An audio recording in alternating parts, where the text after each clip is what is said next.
It's simple. It's simple. And I've thought this. If you're not a religious person or you don't believe in the Bible, you should not get married. Well, you said if you don't follow the Bible, then what? You shouldn't get married. Dang, I sound basic. I sound like...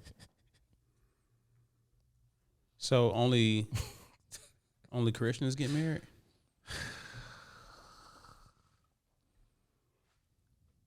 All right, let's wrap this thing up. We're done here. This is Caesar Walker, the cool, calm, collected one. And I'm Ronnie Gatrey, the emotional one. And we are the Tipping Point Podcast, your source for the black male's perspective. Tipping Point Podcast. Question, guys. Is marriage tied to religion? And should marriage be tied to religion? We're really talking about this. Question mark. Yeah. Okay. Thoughts? Is it on me first? I'm asking the question. This is easy for me. Like, I can jump in. I don't have much to give here because, like, I'm sold on what I believe on this, man. Which is? I believe that God created marriage, and I think God is a spiritual thing. Like, and I think with marriage come rules and regulations as documented in the Bible, and that's what I go by. I don't know of any other structure for marriage that doesn't include the good book of the Bible. Like there's nothing else. But what if you aren't a religious person? Or believe in the Bible? It's simple. It's simple.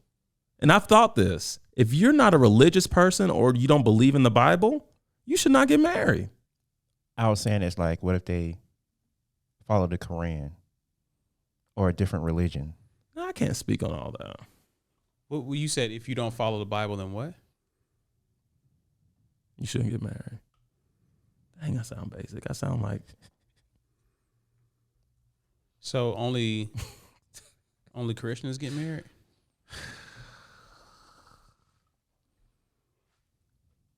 All right, let's wrap this thing up. We're done here. You're wise. Where's your organ? I was going to ask you. I don't want to do this anymore. How, like, okay, are Nike shoes, are they real chewable or like how did they taste? They're surprisingly delicious. Are they? Oh my goodness, yeah. I've had many of them in my mouth in my time here. It tastes way better than Adidas. Well, you never tasted them because you don't wear them, right? How would you know? Touche.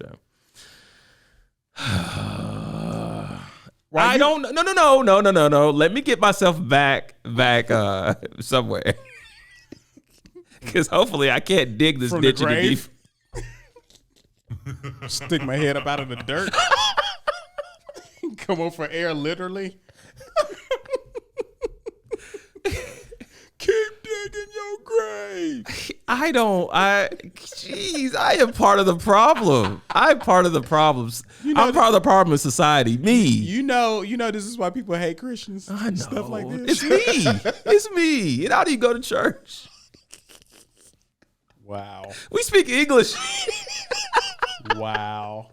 We speak American here. Oh, geez. No, but... Oh, Ronnie Gatrey. This is going to be all over the webs. Don't get married, huh? Just stay your heathen behind. I said that with so much confidence. And conviction. He's like, man, this is going to slap. It slapped. Do you want to take some time to recover and get your thoughts together? I need to retract. No. I need to retract what I said. Retract what? I need to retract what I said. I need to. There are a lot of things you should retract. True. I'm retracting this. Okay. Because I feel terrible right now. Do you? Yes, I feel terrible. Because like I've established friendships with people who aren't Christian who are married. I just never thought of that. I didn't take time to consider that in the context of my opinion. Well, you're free to retract. Jeez. People can evaluate the things that they said and have a different opinion about it. So what is your opinion now? I'm trash is my opinion. Well, that may be a fact, actually. I could have told you that. Jeez. But what is your thought about Do you still need some time? Because I again, feel basic. we're going to give you some time. No. To I want discuss this. I want to deal with give this your now. well, why don't you get your thoughts together? They're together. Are they? Yeah. Oh yeah. What are? Let's hear them. Your idea or approach to marriage should be spiritually connected to whatever you believe in. Okay. So they're like you think about like we're friends with this Indian couple, right? Mm-hmm. And they have an arranged marriage. Right. That is the doctrine of their spiritual beliefs. That's how it is supposed to be done, right? So they have their own set of guidelines for that, right? Mm-hmm. I respect that. Now, we also know an Indian couple who did not do an arranged marriage against their parents' will. Sure. Still, and then oddly enough, it was still an Indian man and Indian woman. But still, like they didn't want who their parents picked for them. Right. Okay. So in that context, they potentially stepped outside of a belief spiritually whatever they're connected to. Okay. And here's where I eat my words. I still think, and I'm not in their marriage like that, but just assessing the scope of how I view them, I can tell that they abide by something, whether it be Christian doctrine or Muslim doctrine or whatever. They abide by something. Okay. But it's not I don't think it's what was handed down to them from their parents. Okay. So should we keep? So you are acknowledging that there is a connection between religion and marriage. No, there's not. There's no connection. There's a connection between spirituality and marriage. Okay. So you're not religious. No. You're spiritual. Yes. Hold that thought. So Black, what this question stems from, of course, I asked this because this came from the Pivot podcast featuring Channing Crowder, Fred Taylor, and Ryan Clark. There you go. It just came up because they were talking about you being married a while. And I guess the subject was kind of, on extramarital type of activity. And if the two people should just, if they come to a point where they realize they have different values, desires, and wants, what do we do? And Fred Taylor interject, well, I don't think religion and marriage are really connected or, tied to each other anymore because it's just a contract. That was his argument. You basically signing a piece of paper. If the two of you are at this point where y'all feel like this is as far as y'all go, get out of it. But because of religion, it has kind of guilt tripped people into staying together.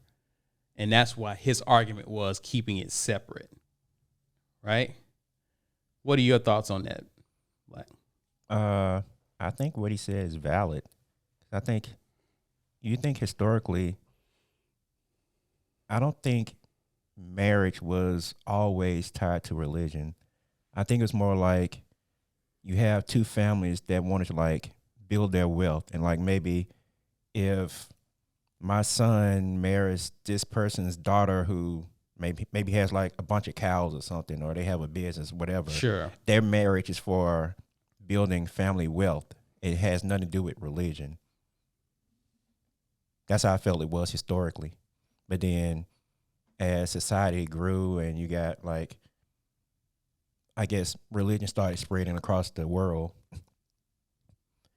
it started being connected with religion and marriage. They started to become one and the same. Yeah, and what I would say is that I think there can be a fusion of religion can become a part of a society's culture. right? And because of that, because that gets indoctrinated or incorporated into one's culture, they can become one and the same, so to speak. And some of the, I've always said that a person's faith tends to feed their value system. And if the way you value marriage, the way you see marriage is coming from something, whether it's your faith or not, right? But I think for most people who are by the category considered to be religious, in this case, we're talking Christianity, that's going to drive a lot of what they do in terms of getting married, the marriage ceremony, wedding ceremony, that sort of thing, right? Even to the point to the vows you speak over each other. Like a lot of that can stem from the Bible. So it's kind of tough. I understand his point in terms of how people have guilt tripped people into staying together, because the Bible does speak against divorce, only with the exception of adultery. I've never put that guilt on people, though. I think it's wrong to put that pressure on people to stay together, especially if they're not right for each other. I guess when you make that point, I'm trying to think of just legally what would be the grounds for divorce. Like, is that sort of threshold you have to meet for a legal divorce? I don't think there is. You just have to decide. From a legal standpoint, no. You just need to sign here. Yeah. Sign here and agree to however y'all split up assets or whatever y'all have obtained together. And I guess children. Which goes back to your marriage would be the same way. Just sign here. You're married. Yeah. But again, I think that because you're talking about something that's not necessarily black and white. Because again, I asked Gat, what if you have two people who aren't quote unquote religious, right? It probably is as simple as signing a paper, or they may not sign nothing and just be together. Common law. You know what I mean? Sign nothing at all. Which in that case, like even with common law, like you might as well sign something, right? Mm-hmm. So especially in Alabama now, y'all know they redid the common law thing recently. Okay, well, yeah, it just goes to your point. Yeah. So I mean, you might as well sign it up.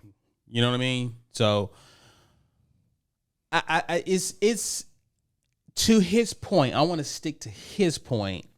I think it's wrong to put that pressure on people, because oftentimes we say God brought these two together. Do we really know that?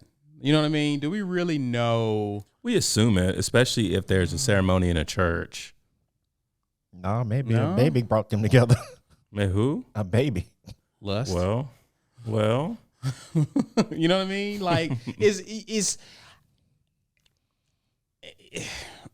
I just think that if the two of you have because see, there's so many, you have abuse, you have, we can just leave it there, but abuse can be very broad, right? It doesn't have to just be physical abuse, right? It could just be neglect. It can be all types of stuff outside of adultery. But if two people, and if it's not healthy for two people to be together, then I think it's insensitive to guilt trip people with scripture into staying in something that's not healthy or good for them, right? Right. Now, that's not to say that the goal is perfection. You're going to have some mistakes in marriage. You're going to have some flaws. You're going to have things that the two of you are going to have to work through and work with each other on. The real question boils down is, do the two of you really want to do the work in a marriage, right?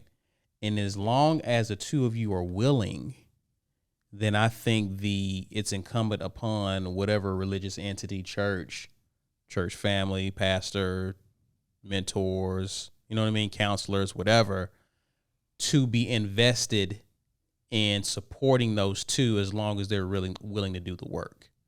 But if you have at least one person not willing to do the work, why would you guilt either of them into staying together? Why? Yeah. I think that's wrong in terms of doing that. You know what I mean? If one choose to, what you got?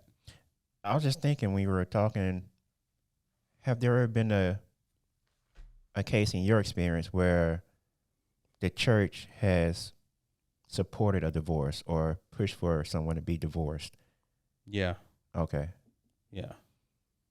Yeah. I can only speak. I mean, it's anecdotal for me, but my in-laws, through counseling, have said to one person getting counseling or the couples getting counseling, y'all need to get divorced. Wow. Okay. You know what I mean? I've heard my pastor say, if these things happen, get divorced. Like, get out of that. That's not good. Mm-hmm. And I think it's okay to tell people that. You know what I mean? Mm-hmm. And so I understand where Fred is coming from. You know, I don't agree with what he said, but I understand where that sentiment is coming from, because if you're being religious and you're just spitting rhetoric, then yes, I have seen people stay in something much longer than they should have because they feel as though they're pleasing God, they're serving God, God's going to reward them, when in fact they're just making themselves miserable by prolonging something that they could easily get out of in the end. So I think that religion, you know, and I think in our society as we're getting further and further away from religion, so these conversations are starting to happen and occur. It's interesting, but I just know for people who, you know, your faith is a big part of who you are and it shapes your value system, it's difficult to get away from.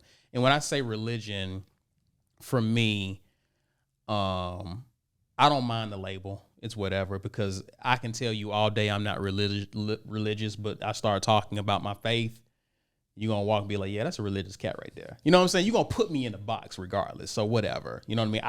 I don't consider myself, but when I'm using these terminologies, people need something to identify you as. So yeah, you can throw me in that box.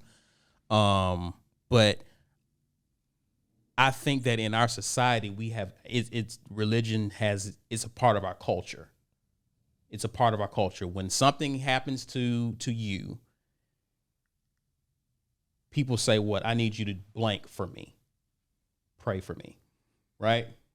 Don't matter if you're not religious or not, you'll take them prayers, won't you? Mm-hmm. It's weaved into our culture how there's instances of religion that we will co-opt and partake of as long as it benefits us.